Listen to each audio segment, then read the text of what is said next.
mereka nggak peduli siapa, bolanya pindah, harus langsung lari balik ke posisi bertahannya. Dan mereka bergerak sebagai unit, itu kelihatan banget kalau kalian lihat dari kamera yang agak jauh ya, itu kelihatan banget mereka bergeraknya luar biasa. Itu kekuatan nomor 1 Argentina. Cuma di balik itu, mentalitas mereka dan juga kayak kesolidan mereka sebagai sebuah tim, kayak mereka semua benar-benar ngedukung Messi, berada di belakang Messi, dan mereka mau ngeluarin semua kemampuan dan energi terbaiknya. Jadi nggak heran mereka juara.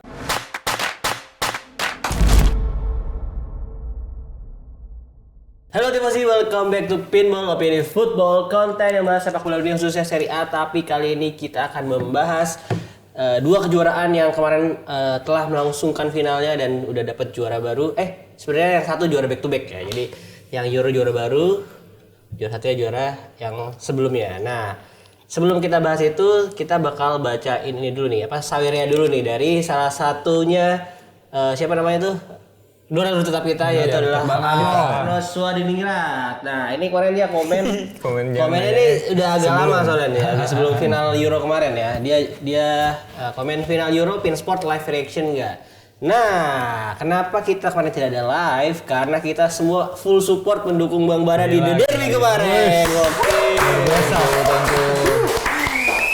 Ini ya jadi itu yang komen orang-orang bayaran semua. Jadi gue mungkin mau tanya Bang Bara nih tentang experience lu kemarin nih. Gimana rasanya lu ngobrol sama Sony? Sony baru bocil dia, 23 tahun dan ya pengalaman pertama juga di depan kamera dia bilang kan. Oke, gue aja ceritain dong. Kemarin kan lu live reaction bareng Bang Panji. Siapa namanya Panji Pragiwaksono. Bukan, beda. Panji Suryono. Yang seorang fans Milan juga. Halo Bang Panji, kalau nonton ya. Penak mana? Penakluk ular. Penakluk ular beda lagi. Itu Panji sang penakluk. Dan ini juga telekonferensi juga sama Koci dan Bang Hanif ya. Nah, ini coba ceritain experience lu kemarin. Kalau dari setup ya semua sih sebenarnya ya mirip-mirip sama di sini lah. Cuma mungkin buat teman-teman yang belum familiar dengan ya setup podcast ya biasa di sebuah studio. Terus udah gitu karena di situ Rexona kan ya banyak properti Rexonanya, setupnya 3 kamera juga. Terus di depan bedanya sama kita di depan ada layar gedenya karena yang kan live YouTube nih, langsung komennya di situ. Terus satu layar lagi buat matchnya dari official broadcaster. Terus satunya lagi baru prompter kayak gitu. Untuk ya semuanya briefing sebelum mulai, terus ngobrol bareng. Jadi sebelumnya tuh sebenarnya hari Sabtu sempat mau di setup Google Meet sama Panjinya. Cuma saat itu ternyata dia berhalangan, nggak bisa pas dijamin. Jadi rencana buat yang ngobrol dulu lah sebelum biar lebih kenal, nggak terlalu kaku. Tapi akhirnya langsung gas di acara. Ya udah langsung ngobrol natural di situ. Sama paling teknis yang canggihnya yaitu bener. Jadi live kemarin tuh kayak ngelebihin broadcasting TV karena dari 3 tempat yang berbeda. Koci di dalam stadion dan hebatnya di Jerman dengan stadion segitu penuh ya, live-nya bisa lancar. Terusnya Hanif di fan zone, jadi di kota Berlin juga tapi agak jauh dari stadion. Terus di situ kan lapangan terbuka juga banyak orang, di situ juga bagus. Sama ya seru banget sih pengalaman pertama dengan exposure yang segitu. Kalau nggak salah sih view-nya sampai sekarang tadi sih sampai 1,1 juta ya kalau nggak salah. Oh, after itu 1,1 juta. Iya. Dan kemarin Koci juga ketemu sama Cielini loh di Instagramnya. Mereka kan dua-duanya ke Berlin ya, cuman si Hanif nggak masuk stadion, cuman si Koci doang yang masuk stadion. Nah, kemarin ada Cielini jalan sehari sebelumnya. Langsung langsung berlutut dia. Iya, lagi nelpon katanya, ceweknya lagi nelpon terus tungguin, udah akhirnya bisa foto. Nah itu ternyata kan buat ngasih piala kan. Dia ngasih kan dari juara bertahan, kapten juara bertahan. Gue bilang tuh kalau kemarin lu apa-apain tuh Cielini kagak bisa ngasih piala tuh. Saya cara lu wedding gitu masuk rumah sakit. Terus ya paling di sana tuh sebenarnya ngarep banget terutama Hanif ya, karena dia kan berdiri tuh dari start live itu kan jam 11 malam. Berarti sampai selesai match itu kira-kira ada selama dia jalan ke fan zone tuh ada sekitar 4-5 jam lah. Jadi dia ngarep banget, aduh jangan sampai extra time nih. Kayak Panji kan dukung England tuh, dia pengen, ayo England. Ji lu serius Ji, anjing jangan sampai extra time, tai gue capek banget berdiri udah 4-5 jam. Ada gitu. Dan itu sempet karena udah mulai rusuh fans Inggris nggak kondusif kan karena kalah tuh sempet kameranya itu HP-nya tuh jatuh karena udah ketabrak-tabrak orang kan. Untungnya tuh kan lu kocak kalau di jambret ya terus tapi masih live gitu. Ketahuan dia jangan sih. Lagi lari. Tapi untungnya nggak terjadi lah, masih smooth banget dan ya profesional banget lah itu karena nge-switch dan koordinasinya susah banget kan. Lu harus itu satu keren banget dia bisa dengerin apa lu audio lu kurang atau lu harus ngapain. Tapi berarti pas Koci masuk stadion juga nggak ada insiden-insiden atau nggak ada rusuh atau sebagainya ya? Enggak. Ya, Itu kayak di benua sebelah ya? enggak. Coba dia tripod sempat ketahan. Kemarin dia sempat diceritain lah ada Dodi yang warga Indonesia ternyata. Namanya Amar, volunteer di stadion itu, volunteer acara final. Jadi tripodnya dia yang bawain masuk. Oh gitu. Dia kan karyawan hitungannya kan. Tetap fungsi orang ilegal dalam. sebenarnya. Fungsi orang dalam Ya, tetap. karena ya mungkin kalau secara broadcasting memang bahkan TV pun nggak bisa. Maksudnya yang misalnya media sebagai peliput doang, bukan yang broadcastingnya itu kayaknya emang agak sulit untuk berbentuk kamera ya, kamera profesional. Tetap handphone. Tripodnya nggak boleh. Iya. Tripodnya. Ya pasti yang berhubungan dengan kamera-kamera tuh bakal ditahan, perlengkapan segala macam, audio juga mungkin kalau itu harus ditahan. Paling ngaruh-ngaruh ke copyright ya kameranya sama sekali nggak boleh hadap ke lapangan. Iya betul. Sih. Ya. Oh jadi itu Kita belajar di sini juga. ya sebuah pengalaman yang menarik dari Bang Bara tentunya, dan pasti kita juga berharap ya suatu saat pin sport atau pinball juga bakal bisa ke titik itu. Ya, Kita bisa amin. meliput ya mungkin final Piala Presiden dulu lah. Presiden dulu. Gak usah yang pindah benua-benua, gak usah saya Piala Presiden. Nah ini kalau kita langsung bahas pertandingannya, mungkin gue nanya ke Bintang dulu nih, gimana tentang pertandingan kemarin ya. Akhirnya memang sesuai prediksi kita di sebelumnya gitu. Lu juga prediksi skor 2-1 ya kalau nggak salah. Iya, gue skor 2-1. Iya, nah ini kemenangan untuk Spanyol skor 2-1, gol dicetak di babak dua-duanya ya. Yes. Oleh Nico Williams, terus dibalas oleh Cole Palmer, dan gol terakhir dicetak oleh Mikel Oyarzabal di menit akhir juga sebenarnya. Nah, secara kesimpulan gimana pertandingan kemarin? Spanyol tetap bermain seperti sebelum-sebelumnya, jadi tetap sesuai prediksi, nggak ada kejutan yang berarti kecuali ketika Morata ditarik dimasukkannya Oyarzabal dan juga Rodri ditarik kan di babak kedua. Kayak cukup cepat itu, menit 60-an. Jadi sebenarnya ketika babak kedua menit 60-an cukup berubah drastis. Nah, gue kagetnya Oyarzabal itu jauh lebih kontributif daripada Morata. Bahkan dari rata-rata permainan Morata dari awal turnamen. Karena Morata sebenarnya meskipun dia bagus tapi harusnya bisa lebih lah, harusnya bisa kontribusi gol dengan lebih baik lagi gitu.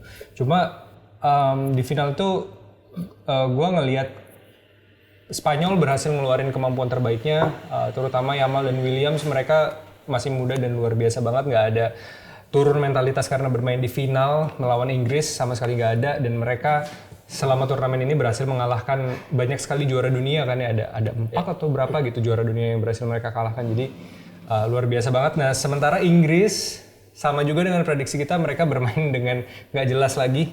Meskipun sedikit lebih baik secara keseluruhan dan di babak kedua, pertengahan babak kedua lebih spesifiknya mereka bermain dengan bagus sebenarnya. Terutama ketika Palmer berhasil ngegolin. Karena balik lagi proses golnya tetap bergantung sama Bellingham ya.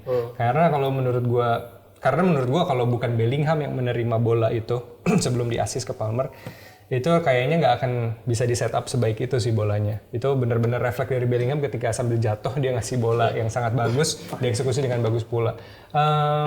Inggris juga sebenarnya setelah gol pertama bermain cukup bagus ya kan, Spanyol cukup terancam juga setelah itu.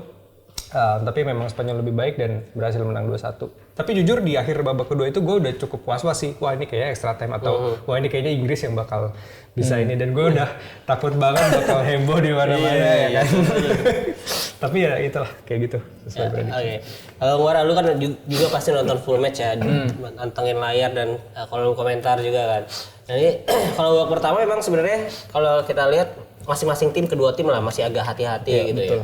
Ya. Dan baru di babak kedua ada perubahan. Nah itu perubahan apa yang kira-kira menurut tuh emang dari De La Fuente itu benar-benar works gitu di babak kedua? Sebenarnya perubahan De La Fuente itu karena lebih ke Rodri cedera aja sih. Tapi karena memang Spanyol kan sudah bermain dengan identitas yang kuat ya. Memang walaupun Lamine Yamal gua rasa agak kurang perform di babak pertama. Sebenarnya memang yang lebih layak dibahas adalah perubahan yang dilakukan Southgate yang mana itu terlambat. Maksudnya Southgate ini kan konservatif ya, main aman. Dia bahkan nggak berani ngambil resiko. Ketika sudah terbukti Harry Kane itu juga nggak perform di Euro secara permainan, kemudian Cole Palmer selalu membawa perubahan yang baik, tapi dia baru masukin dan memang terbukti di match-match sebelumnya juga kan ketika Palmer main pasti permainan lebih hidup dan lebih membahayakan. Dan akhirnya Harry Kane juga digantinya juga cukup telat dan dia sempat ada perubahan formasi ketika babak kedua itu sempat jadi 4 back tuh ketika berusaha lebih menyerang. Cuma memang itu tadi setuju gue walaupun Spanyol tanpa Morata berarti kan bener-bener nggak ada CF murni kan, tapi ternyata Oyarzabal malah bisa ngegolin. Gue kayak begitu karena kan Morata ditarik keluar ketika Spanyol masih unggul kan.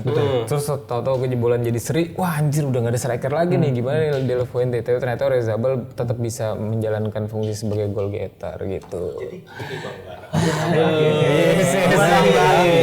Gue nambahin nih. Enggak, doa mertua itu siapa? Doa mertua salah satu di antara kalian bukan? Laksamana Raja di Lao itu. Gacor banget mertua. Aduh, jadi gini Bang, gue juga mau nambahin yang Spanyol ya. Menurut gue waktu awal-awal kita lagi prediksi kan, Spanyol itu kan emang nggak ada pemain bintang gitu kan, nggak ada juga, maksudnya bukan squad yang emang kayak 2008 atau 2012 gitu ya, yang dia punya pemain kunci yang mendunia gitu. Tapi ternyata emang untuk turnamen kayak gini tuh dibutuhkan juga kedalaman squad dan emang squad gitu yang dibutuhkan tim. Jadi gue ngelihatnya Spanyol itu tuh benar-benar enak untuk melakukan rotasi pemain tanpa harus ada penurunan kualitas gitu. Jadi itu yang menurut gue jadi kunci Spanyol di turnamen ini dan gue rasa itu bisa dicontoh juga oleh tim-tim lainnya untuk di Piala Dunia 2026 atau event besar lainnya sih gitu. Ya kan Gue agak grogi langsung nambahin ini loh. Pundit The Derby loh. Kan kayak sorry Bang ya, aduh maaf. tim itu kan boleh daftarin 23 pemain kan. Apa gunanya kalau lu nggak pakai dengan baik gitu. Ya, soalnya Inggris 25 apa 26 gitu. Soalnya nomor punggungnya sampai 26 setahu gua. Ada Craig Gordon segala macam lah. Pokoknya ya kalau dari kedalaman slot Inggris justru sebenarnya kalau di turnamen ini lebih dalam ya. Cuman memang Southgate kadang-kadang seperti yang Bang Bara bilang agak telat masukin Cole Palmer, Oli Watkins, Ivan Toney yang sebenarnya memang di turnamen ini justru banyakan dari pergantian pemainnya si Southgate itu berjalan dengan baik. Ketika lawan Slovenia atau Slovakia gue lupa itu. Ivan Toney bermain bagus. Terus kemarin lawan Slovakia itu. Lawan Korea di lawan Belanda gantian Oli Watkins gitu. Tapi dia tetap memaksakan starting 11-nya yang biasa dia mainin dari awal ya.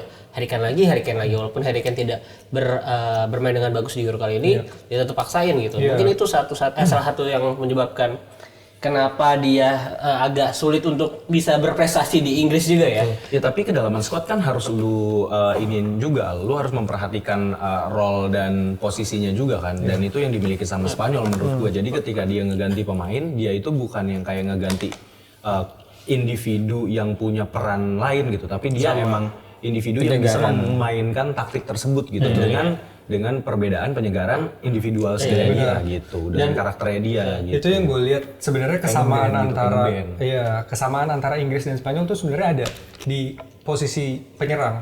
Jadi menurut gue Harry Kane sama Morata nih kondisinya mirip-mirip di Euro kali ini. Keduanya sama-sama terisolasi di depan, sama-sama kesulitan dalam hal support dan kesulitan juga dalam kontribusi di permainan.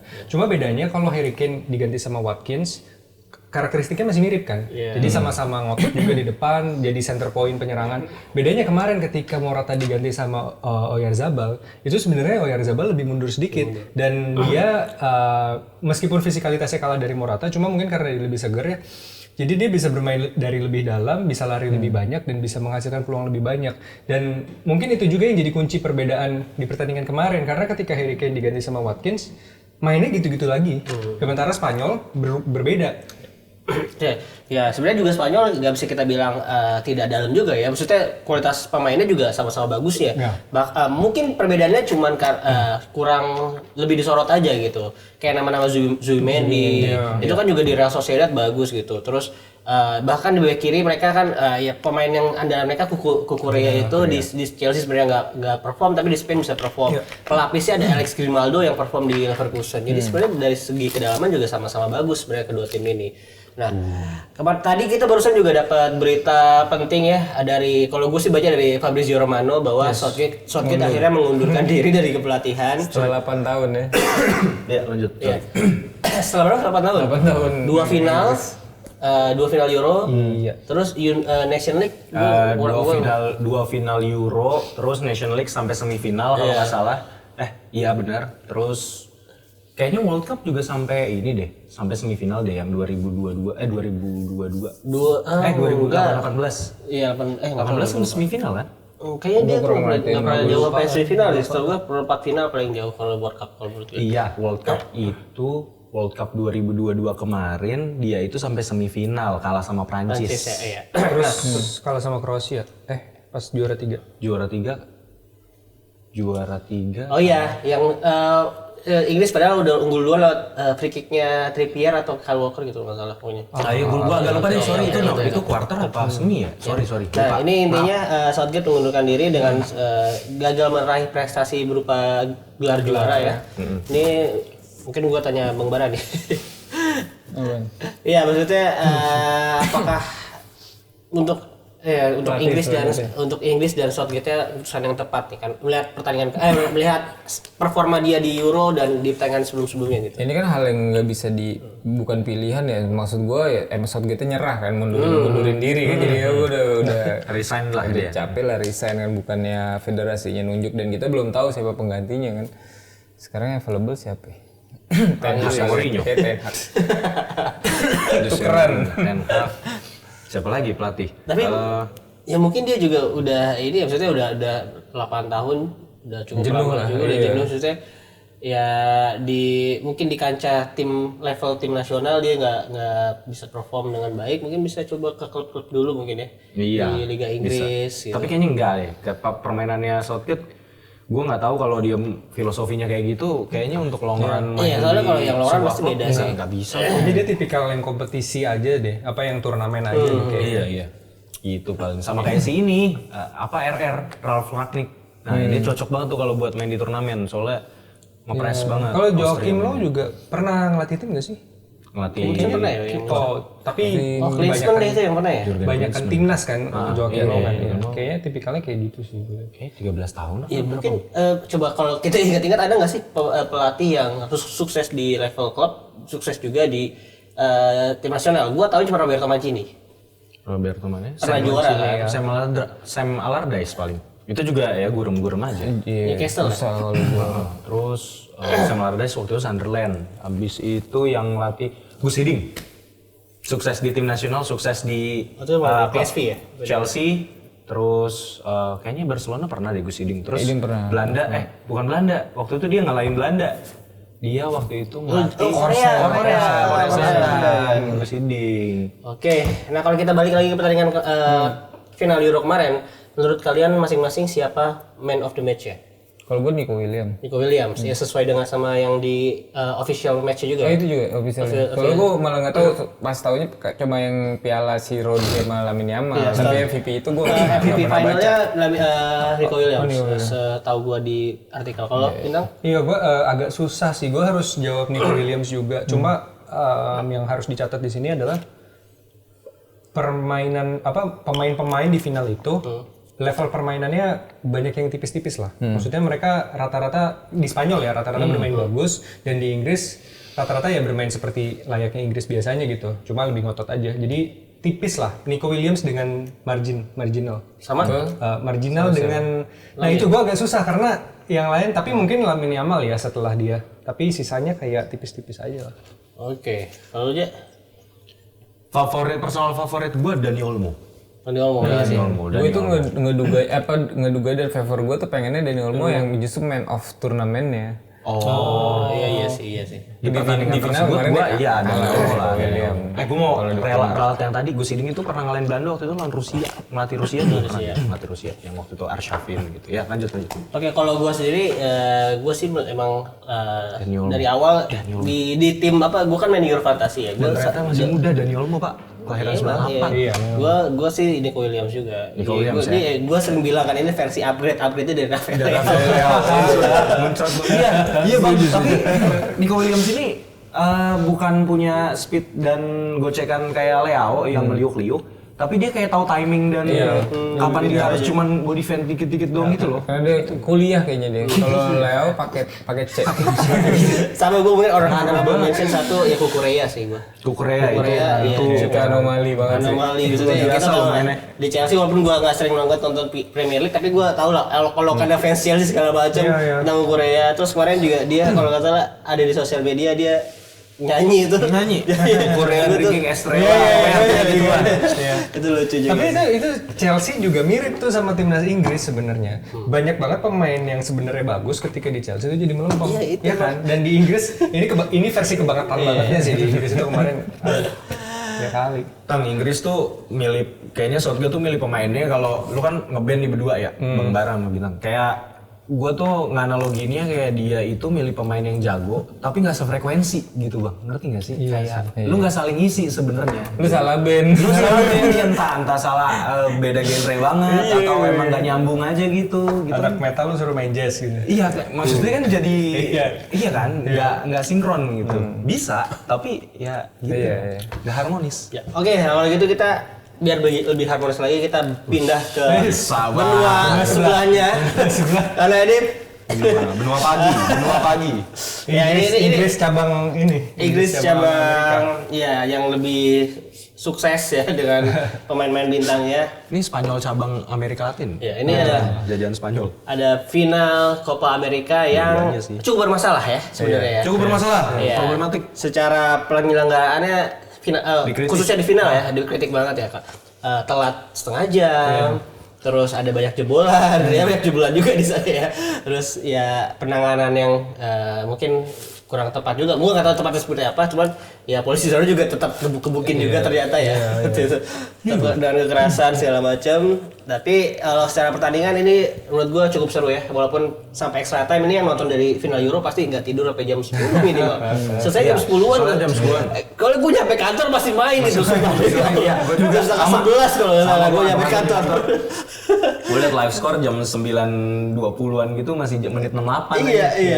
Ini Argentina berhasil kembali menjuarai Copa America dengan skor 1-0 gol dari pemain Inter Lautaro Martinez di menit 112. Nah, ini kita langsung aja tanyain lu aja yang baru datang mungkin ya. Tandingan Copa America ini apakah lebih seru dibandingkan Euro menurut lu? Final Euro ya? Gimana ya? Sebenarnya Finalnya aja. finalnya aja. Kalau dibilang lebih seru, enggak. Gue bilang sama lah. Gue bisa bilang ini kalau di rating sama buat gue pribadi, gitu ya. Karena sebenarnya ada satu tim yang emang mendominasi gitu ya, kayak Argentina. Gue samain sama Spanyol gitu. Dan ada tim yang ya dengan segala keprihatinannya tapi sampai final gitu Kolombia. Dan sebenarnya kan fan favorit mungkin kalau di Euro kan Inggris gitu ya. Kalau di sini kan Kolombia karena kan ngelihat kayak story-story off the pitch-nya lah, kayak misalnya si James Rodriguez gitu, gimana dia ngebawa timnya bisa sampai final yang kali ini gitu. Nah tapi gue ngelihat sih kalau dari sisi pertandingannya gitu ya, gue bisa bilang ini sama juga lah gitu. Kedua tim sama-sama ngotot mau menang, dan kalau lu ngomongin lebih seru gitu ya, lebih barbar, bukan barbar ya, Spartan. Justru Copa America sebenarnya lebih enak di tensinya tensi. Iya, kalau lu mau ngeliat tensi itu tuh Copa America. Kalau Eropa kan gue ngeliatnya finalnya sama-sama hati-hati bang. Ya jadi gue memberikan setengah lebih tinggi lah untuk kalau ngomongin seru gitu. Dari kacamata gue yang emang lebih suka sepak bola yang agak keras gitu. Kan ada meme-nya itu. Iya, Jadi yang dibagi dua gini. Ini Euro yang ini taktik lagi gila-gila. Iya, tapi sebenarnya gimana? Kalau lu nonton Euro terus lu ngeliat Copa America, emang kayak ngeliat degradasi taktik secara visual kelihatan. Tapi sebenarnya itu terjadi ya karena tensi itu bang. Sebenarnya taktiknya tuh ada, tapi emang karena lapangannya lebih kecil juga. Gitu. Jadi kayak cepet banget gitu mainnya, kayak kayak tinju tuh nggak ada yang defensif gitu. Dua-duanya sama-sama baku hantam. Jadi seru lah. Gitu kalau menurut gua pertandingannya. Oke, Tang, kalau menurut lu ini kan sebenarnya Kolombia juga secara statistik dan bahkan di babak pertama lebih mengancam kalau gua nonton mini match ya. Ini kan gua masih tidur nih kalau pertandingan ini. Kalau lebih mengancam ya Kolombia di awal-awal, terus banyak ya dari James, dari Arias, terus Jefferson, siapa namanya yang pemain tengahnya? Jefferson Lerma. Itu bagus ternyata. Tapi Argentina berhasil keluar sebagai pemenang. Menurut lu apa faktor terbesar dari Argentina, apakah yang bisa menyebabkan mereka jadi juara kemarin? Ya, kalau menurut gue Argentina memang kayak di episode sebelumnya gue bilang kekuatan terbesar mereka adalah transisi permainan kan. Jadi ketika bolanya hilang, mereka tuh balik ke posisinya luar biasa cepat dan sangat Spartan. Jadi mereka nggak peduli, kecuali Messi, mereka nggak peduli siapa bolanya pindah, harus langsung lari balik ke posisi bertahannya. Dan mereka bergerak sebagai unit. Itu kelihatan banget kalau kalian lihat dari kamera yang agak jauh ya. Itu kelihatan banget mereka bergeraknya luar biasa. Itu kekuatan nomor satu Argentina. Cuma di balik itu mentalitas mereka dan juga kayak kesolidan mereka sebagai sebuah tim, kayak mereka semua benar-benar ngedukung Messi, berada di belakang Messi, dan mereka mau ngeluarin semua kemampuan dan energi terbaiknya. Jadi nggak heran mereka juara, meskipun di final ini agak alot dan Kolombia juga banyak kesempatan bermain dengan bagus juga. Tapi ya balik lagi, kekuatan Argentina dari transisi itu dan juga memang mentalitas juara dunianya, ranking FIFA nomor 1 dunia, dan kedalaman squad serta memang kemampuan mereka juga sudah sangat baik kan. Jadi nggak heran kalau mereka juara. Oke. Kalau Bang Bara ini melihat satu-satunya gol dicetak oleh Lautaro Martinez nih di babak extra time gitu. Tapi sebenarnya dia tidak bermain banyak untuk Argentina. Maksudnya lebih sering masuk dari bangku cadangan. Dia hanya starter 2 kali kalau nggak salah. Yang di utamanya adalah si Alvarez ini. Menurut lo apakah memang ya Lautaro Martinez ini tidak cocok dengan skemanya Scaloni atau gimana? Enggak sih, jadi memang kalau sebagai pelatih memilih striker dengan kebutuhan taktik, gue melihat sih Argentina karena tadi bermain sebagai unit yang dimana second striker ini juga mereka punya kualitas ya dengan si De Paul sama Di Maria. Alvarez ini lebih bagus dalam membuka ruang dan mendistribusi bola, sementara kalau Lautaro itu kan lebih ke finisher kan, dia striker yang tajam. Dan Martinez gue rasa punya sedikit masalah dengan kebugaran kalau mainnya lama ya atau mainnya dari awal tuh sering terlihat dia kayak kehabisan stamina. Jadi ya udah cocok dari Scaloni memilih seperti itu karena memang toh gue juga punya striker tajam di bench nih, lu mau kapan aja gue butuhin dia bisa ngegolin dan ini terbukti di final kemarin sih. Iya, maksudnya memang gue juga ngeliat sih ketika dia main di starter tidak se-works dia sebagai super sub gitu. Dia tuh bermain kalau gue lihat dari statistiknya cuma 21 menit, which is nggak nyampe 3 pertandingan kalau ditotalin ya. 90 kali 3 kan 270 kan ya. Ini tapi dia udah mencetak 5 gol dan menjadi top skor di pagelaran kali ini. Jadi memang gue nggak tahu jarang atau enggak ya top skor yang datang dari pemain bench justru nih, bukan dari pemain utama. Nah, kalau dari man of the match ya nih seluruh pertandingan Copa America ini, siapa yang menurut lo jadi man of the match? Lo jadi dulu deh. Wah, agak sulit ya. Soalnya Messi kan ditarik di menit ke 60-an. Sebenarnya sudut pandang gue tuh agak beda kalau ngelihat pemain gitu. Gue emang pemain depan yang paling mencolok lah ya. Misalnya kayak Di Maria gitu kan, pergerakan kelihatan. Gue antara Emi Martinez atau itu sih, si gelandang bertahan yang menurut gue lupa gue namanya si Enzo Fernandez. Enzo Fernandez tuh lumayan stabil loh di pertandingan itu, kayak buat gue dia bisa ngerebut bola, bisa juga ngedistribusiin gitu. Tapi ya overall Emi Martinez kayak dia ngasih leadership gitu di belakang. Kelihatan. Kalau lu Tang? Iya bener sih, Martinez emang di belakang dia melakukan cukup banyak save juga kan kemarin. Dan bener bisa ngontrol timnya dari belakang, dia bisa ngasih kenyamanan lebih pada pemain lain. Cuma balik lagi, meskipun di sini Emi Martinez lebih mentereng ya, cuma tim Argentina kayak Spanyol gitu loh, agak lebih imbang kualitas permainan antar pemain. Jadi nggak ada yang jomplang atau menonjol banget juga kecuali Emi Martinez. Oke, kalau Bang Bara? MVP final yang terjadi cuma 1 gol yang membuat timnya juara ya dia layak jadi MVP kalau gue bilang. Lautaro Martinez. Kecuali ada beberapa gol kayak Spanyol, Inggris. Iya, gue juga setuju sih Lautaro Martinez. Dia hanya main 5 menit langsung cetak gol. Maksudnya ya di luar golnya itu juga ketika dia masuk langsung ngasih impact juga. Iya, memang sih. Ya itu sih. Jadi memang ya mungkin di Scaloni punya strategi ketika back udah paling capek baru masukin lu yang punya seger banget dan memang hustling banget gitu. Dan ya pertandingan kemarin kemungkinan juga jadi pertandingan terakhir untuk dua pemain ini, ada Messi dan Di Maria ya. Kalau kita nggak salah dengar dari komentator makanya kemarin Lautaro Martinez saat cetak gol juga selebrasinya ke arah Messi. Terus ya Di Maria juga pertandingan sebelum dia diganti juga dia ya dikasih aplaus segala macam. Tapi gue mau memberikan pertanyaan impromptu nih ke abang-abang semua. Sebenarnya sosok figur satu orang yang bisa diikutin itu penting nggak? Menurut lu deh Bang Bara gitu. Penting nggak sih sosok satu orang yang bisa diikutin? Maksud gue kalau ada Messi kan kita bisa bandingin sama Ronaldo atau yang kayak misalnya di siapa nih di Inggris ada Jude Bellingham misalnya yang cukup inspiring atau Messi Ronaldo deh gue spesifik. Ronaldo kan yang kayak agak disepelekan gitu tanda kutip ya sama timnya gitu. Tapi Messi itu benar-benar didukung gitu. Nah, menurut lu apa yang membedakan pemain ini berdua dan penting gak sih ada pemain kayak gitu di sebuah tim menurut lu? Penting banget malah kalau Ada kayak ada abang-abangan gitu ya yang dihormatin ya. Iya. Nah, gimana caranya untuk lu bisa jadi orang yang kayak gitu? Apa yang membedakan Ronaldo sama Messi deh? Kenapa Messi yang kayak lebih bikin timnya lebih solid nih Bang? Kalau dari kacamata lu gimana? Kalau Ronaldo sih banyak intrik di antara pemain-pemain yang lainnya juga ya. Maksudnya kayak kita kan tahu sendiri Bruno kayak apa segala macam. Sementara kalau dia nggak ada pribadi yang bergesekan, ya harusnya semua bisa seperti tim itu ke Messi. Jadi ada pribadi oknum tertentu yang nggak suka dan jadi memecah keharmonisan tim. Karena otomatis Ronaldo juga bukan orang yang jahat ya kan, maksudnya dia punya pengalaman kita tahu gimana kepribadian dia. Bukan problematik itu udah otomatis itu. Bahkan Spanyol kan sampai tetap mempertahankan Jesus Navas dan Morata untuk figur itu. Dan bahkan STI juga katanya mau manggil Boas lagi. Boas. Beneran Bang? Enggak lah. Gue punya figur yang kayak gitu. Bang.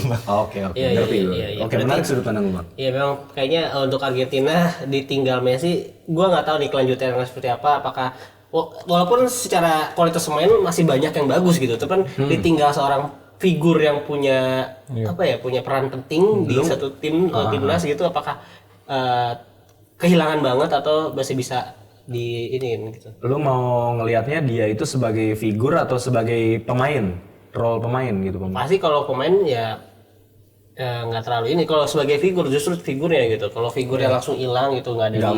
Menurut gua Argentina nggak kekurangan abang-abangan lah menurut gua. Ini masih ada Otamendi sih. Gua rasa kayak Otamendi bisa. Di Maria menurut gua cukup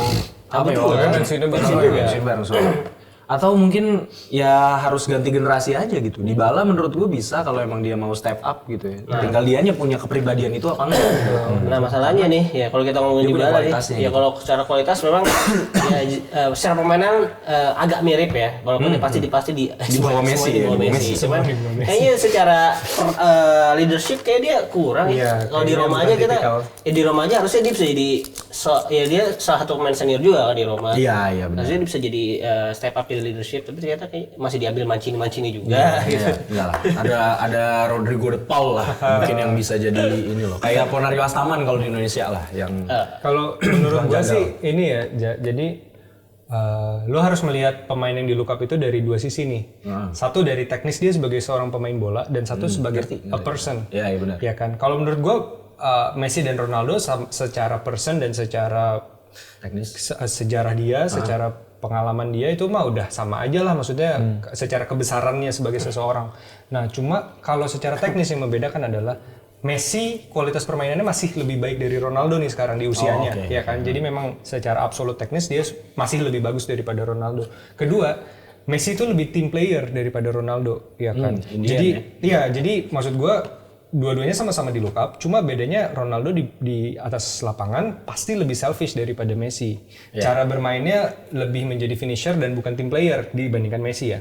Jadi kalau lu mau bertumpu sama seseorang yang seperti itu, pastinya akan lebih bagus Messi dong kesannya. Ya kan, selain intrik yang lu bilang tadi ya Bang. Makanya itu juga yang bikin kenapa seringkali pemain yang di look up itu kiper atau pemain belakang. Kayak misalnya Italia waktu ada Buffon. Italia ada Chiellini, terus Jerman ada Philipp Lahm dulu. Itu mereka pasti tim player lah di belakang, nggak mungkin selfish kan. Jadi beban pemain yang di look up itu tidak tergerus dengan kepentingan teknis dia sebagai pemain. Kalau di depan ya itu sih yang menurut gue membuat Ronaldo dikambing hitamkan dan disalah-salahkan selain kemampuan dia yang memang sudah menurun. Sikap alami dari seorang striker itu yang membuat dia kesannya lebih Nah, berbeda. kenapa gue bilang Indian? Karena kan sebenarnya Ronaldo basicnya sebenarnya bisa jadi pengatur permainan gitu. Seharusnya dia main bisa. di sayap dia. Seharusnya Tapi emang lama-lama dia lebih suka sama angka, jadi gitu loh. Jadi dia kayak jadi finisher banget. Bener sih. Ya mungkin kalau menurut Bang Mara terakhir. Kalau di atas lapangan aja gitu. Dybala bisa nggak gantiin peran Messi di atas lapangan, nggak usah di dalam locker room segala macam. Nggak bisa. Nggak bisa ya, tetap masih jauh ya. Oke. Nah mungkin sebelum mengakhiri episode kali ini, gue juga mau membacakan satu statistik penting ya. Inter menjadi tim paling banyak menyumbangkan gol di 2 turnamen ini, di Copa America dan Euro. Dengan 10 gol. Yang di bawah Inter hanya ada Real Madrid, Liverpool, Munchen, Borussia Dortmund dan lain-lain ya. Madrid itu 8 gol. Lumayan. Inter 10 gol, 5 gol di Euro dari Bastoni, Barella, Hakan sama De Vrij, satu lagi siapa gue lupa, Arnautovic ya kalau nggak salah ya, Arnautovic. Ya di Copa 5-5-nya Lautaro Martinez. Dan Lautaro Martinez ini mungkin terakhir satu lagi, janji gue terakhir ya, janji terakhir. Lautaro Martinez dengan musim ini gelarnya cukup banyak ya, individu maupun tim. Ada Dikasih Scudetto. gelar sultan dari kesultanan. Dapat gelar apa yang dari honoris causa. Sekalian tuh. Ya ada Scudetto, Supercopa, sama Copa America untuk tahun ini. Ya benar. Terus kalau untuk individunya ada Serie A MVP, Serie A top scorer, Serie Copa America top scorer. Nah menurut kalian nih, apakah Lautaro Martinez di musim ini layak jadi Ballon d'Or contender? Contender ya, bukan juara ya, contender aja. Lebih layak juga dapat Kids Choice Award nih kalau bisa menurut gue. Ini contender loh. Ayo nggak nih? Ambil. Nggak 10 besar layak lah. 10 besar layak, 10 besar. 10 besar nih, nggak 5 besar deh. Enggak. 5 besar agak sulit. Maksudnya lu harus bersaing sama Bellingham, Vini, Rodri. Terus Toni Kroos atau Mbappe, suka nggak suka, Haaland. Ini gue nggak bisa nyingkir nama-nama itu menurut gue untuk jadi top 5. Dan agak kesandung sama cederanya sih. Cederanya siapa? Cederanya Lautaro. Kalau dia nggak cedera, Kemarin mungkin akan lagi. Tapi kan Serie A juga agak kurang dilirik. Iya. Iya itu sih dari Asia kayaknya kurang. Karena gitu ya, karena ini ya kan yang voters kan bukan Pelatih ya. Ini pelatih voters sama ini ya, tapi kan se-Asia gitu loh maksud gue. Kalau Asia kan ada kapten juga, kapten dari tim. Ya itu menurut gue yang jadi penyakitnya di situ. Asnawi pasti Ronaldo nih. Iya kan, maksud lu berarti sudut pandang gue kan? Iya. Oke, gitu aja untuk episode kita kali ini. Thank you untuk tifosi yang sudah menonton. Silahkan tulis komentar kalian di kolom komentar. Menurut kalian siapa MVP dari Euro kemarin dan Copa America ya? Kalau yang pemain terbaiknya tuh officialnya kalau yang di Euro si Rodri. Copa America si James Rodriguez justru. Iya. Ya, James Rodriguez menurut gue memang cukup layak juga. Nah, itu tulisin dulu komentar kalian di kolom komentar. Terus jangan lupa subscribe dan nyalain lonceng biar kalian gak ketinggalan tiap ada episode baru dari Pinsport. Follow juga Instagram dan TikTok ada di pinsport.com untuk dapetin berita olahraga ter-up to date. Oke, gua Aldi mewakili Reza, Bintang, dan Bara pamit. See you on another episode. Ciao. Bye. Ciao. Terima kasih, thank you.